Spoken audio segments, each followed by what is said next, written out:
Thank you, Tucker. Well, Hillary Clinton blaming her mental health for email confusion. So what does this mean as far as her ability to lead? And does the admission hurt or help her from a legal perspective? Let's dive into it. Joining us now are physicians, Dr. Nina Ratcliffe and Dr. Kelly Powers, down there in the blue and the red. And then that's pink, right? That's Erin Ehrlich. She's an attorney. All right, let's dive into it. So we're going to have the doctors and the lawyers in on this. From the legal perspective, Erin, the argument is that, you know, I don't remember. Is that a good, that lawyers will often tell their clients, you know, just say you don't remember? Well, you have to be careful about that. Lawyers do have an ethical responsibility. We do not have the ability to tell our clients, even if it is in their best interest, to perjure themselves. And she wasn't under oath, but she was participating in an FBI investigation, so there's still this air of authority. She has to be candid. But if what she's telling her attorneys is that she's not quite clear on the details, it's a perfectly acceptable answer to say, I don't remember, even if at one time she maybe did know the answer.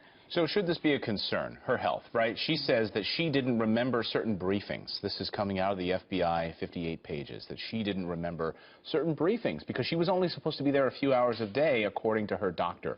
Is that a concern? Is that fair game? Well, you know, it's hard to say. As a medical professional, you know, it's very subjective. What we do know is her timeline. So she does have an extensive health history. Let's put it up here. So you're speaking of the timeline, docs. Let's dive into it. 1998, what is this? 1998, she has a DVT in her leg. A DVT is a deep vein thrombosis, which means a blood clot. And when it's stationary, it's called a thrombosis. And when it travels, it's called an emboli. And that's when we get into trouble because it can enlarge in the heart or the lungs or the brain. She also has a repeat DVT in 2009.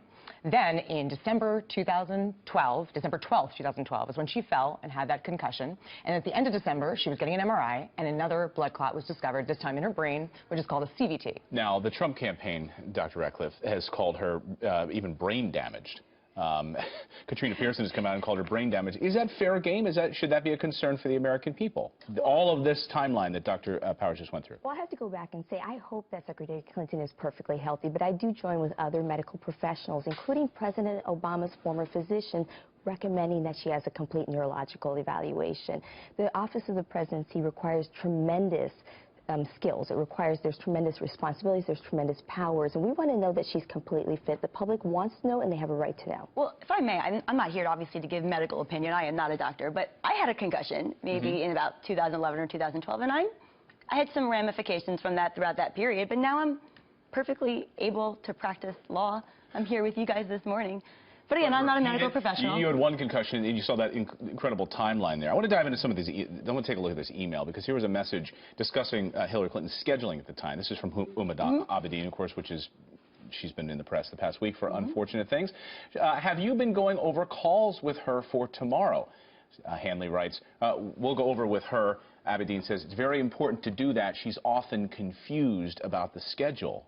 Doc, that's not good a sign. Again, you know, a lot of this is subjective findings. You know, according to, I was reading in a neurology magazine, and they were saying that when you look at imaging of a concussion, you can see brain damage, but it's very hard to tell, and it's almost impossible to tell if someone has memory loss. Really, what we rely on is subjective findings and, of course, evaluation. So as physicians, what we would need to find, what we need to look at is more in-depth medical records. Well, I mean, she was confused, and this was only a month later. This was a month after the concussion. Is that normal? Well, most people do completely recover, but there are some that go on to have post-concussive syndrome. And by her own report, she is describing headaches, difficulty with vision, memory loss, which may suggest that she has that. Most of this resolves within 6 months, but there are a minority that continue to have long-term effects. And we're seeing this with the NFL and professional athletes, that concussions can have long-term effects. And again, this is the most powerful position in our land. Does she open herself up legally with this type of defense? Actually, I think that the medical diagnosis or the medical opinions actually legitimize the responses that she was giving to the FBI. If she's saying she doesn't recall if she was concussed or was having consequences of a concussion or other health issues, she really would not have known, and that would have been the correct and honest answer to give to the FBI. All right, guys, great to see you this morning. Erin, Kelly, Nina, great to see you. Thanks so much. Thank you so much.